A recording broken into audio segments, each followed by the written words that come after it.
பிரியமானவர்களே, இயேசு கிறிஸ்துவின் நாமத்தில் உங்களுக்கு என் அன்பின் வாழ்த்துக்கள். நீங்க பார்க்கிறது பின்னால் ஒரு பெரிய கட்டடம் பார்க்கறீங்கல்ல, இது ஒரு பெரிய தேவாலயம்.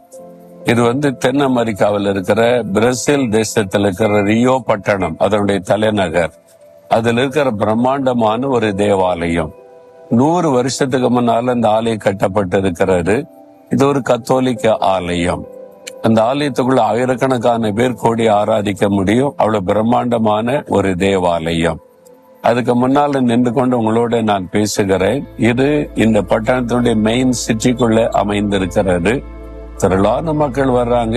இந்த நாள்ல முக்கியமா இந்த ராணுவ வீரர்கள், ஆர்மியில உள்ளவங்க, நேவியில உள்ளவங்க, ஏர்போர்ஸ்ல உள்ளவங்களுக்கு விசேஷ ஆராதனை நடத்தப்படுகிறது.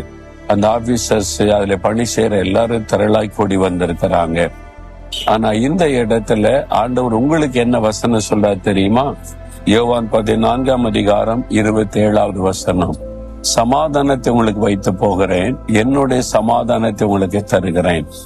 இயேசு ஒரு வாக்கு கொடுக்கிறார், I will give my peace unto you. சமாதானம் இன்னைக்கு மனிதன் தேடுகிற முக்கியமான ஒரு காரியம். நிம்மதி இல்லைங்க, சமாதானமே இல்லைங்க அப்படின்னா மனிதன் சமாதானத்தை தேடுகிறார். உங்களுக்கு சமாதானம் இருக்குதா? உள்ளத்துக்குள்ள நிம்மதி இருக்குதா? ஆத்ம அமைதி, அதான் டிவைன் பீஸ். இந்த சமாதானத்தை இயேசு கிறிஸ்து வாக்கு பண்ணுகிறார். அதுவும் இந்த உலகத்துல யாருமே சொல்லிராத ஒரு வார்த்தை, என்னுடைய சமாதானத்தை உங்களுக்கு தருகிறேன் என்பது. அதாவது அது ஒரு தேவ சமாதானம், தெய்வீக சமாதானம், இயேசு கிறிஸ்துவின் சமாதானம். அப்படின்னா இயேசு இந்த உலகத்திலே சாதாரண மனிதனாய் வந்து வாழ்ந்து காண்பித்தார். அவருக்கு எத்தனையோ பிரச்சனை, போராட்டம், நிந்தை, அவமானம், பொய்யான குற்றச்சாட்டு, நெருக்கங்கள் எல்லாம் இருந்த போதிலும் அவருடைய சமாதானம் பாதிக்கப்படவே இல்லை. எப்பவும் சமாதானத்தோட எல்லாத்தையும் ஃபேஸ் பண்ணினார், எல்லாத்தையும் கடந்து போனார். நாம் அந்த அடிச்சுவட்டில நடக்கும் போது மாதிரியை பின் வைத்து போனார் என்று பார்க்கிறோம். அத்தனை போராட்டத்துக்கு மத்தியிலும் உள்ளத்துக்குள்ள ஒரு தேவ சமாதானம். அந்த சமாதானத்தை உங்களுக்கு தருகிறேன்னு ஆண்டவர் வாக்கு பண்ணி இருக்கிறார். இதை பெற்று இருக்கிறீங்களா? இந்த சமாதானத்தை நீங்க பெற்றுக்கொண்டா உங்க வாழ்க்கையில என்ன நடந்தாலும் உங்களுடைய சமாதானம் பாதிக்கப்படாது, உள்ளம் பாதிக்கப்படாது. எப்பவுமே சந்தோஷமா நிம்மதியா இருப்பீங்க.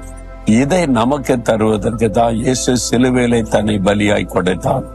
கொலோசியர் 1:20 சொல்லுகிறது, இயேசு சிலுவையில சிந்தின ரத்தத்தின் மூலம் நமக்கு சமாதானத்தை உண்டு பண்ணினார். சமாதான பிரபுவாக இயேசு உள்ளத்துல வந்துட்டா இந்த தேவ சமாதானம் நமக்குள்ள இருப்பதை உணர்ந்து கொள்ள முடியும். அவருக்கு இடம் கொடுத்திருக்கிறீங்களா? உள்ளத்துக்குள்ள இயேசு இருக்கிறாரா? சமாதான பிரபு இருக்கிறாரா? அப்படி இல்லைன்னா ஆண்டவரே, நீர் கொடுக்கிற ஆசீர்வாதத்திலே பெரிய ஆசீர்வாத சமாதானம், அந்த சமாதானம் எனக்கு வேணும், என் உள்ளத்துல வாங்கன்னு சொல்லுங்க. இயேசு உள்ளத்துல வருவார். தேவ சமாதானம் உள்ளத்தை ஆட்கொள்ளும். இடம் கொடுக்கறீங்களா? இதயத்துல கை வைத்து உள்ளத்துல ஏற்கனவே இயேசுக்கு இடம் கொடுத்தவங்க அதற்காக தேவனை துதிங்க. இந்த சமாதானத்திற்காக ஸ்தோத்திரம் என்று சொல்லி கை வைத்து ஜெபிங்க. இயேசுவே, நீர்தான் சமாதான பிரபு.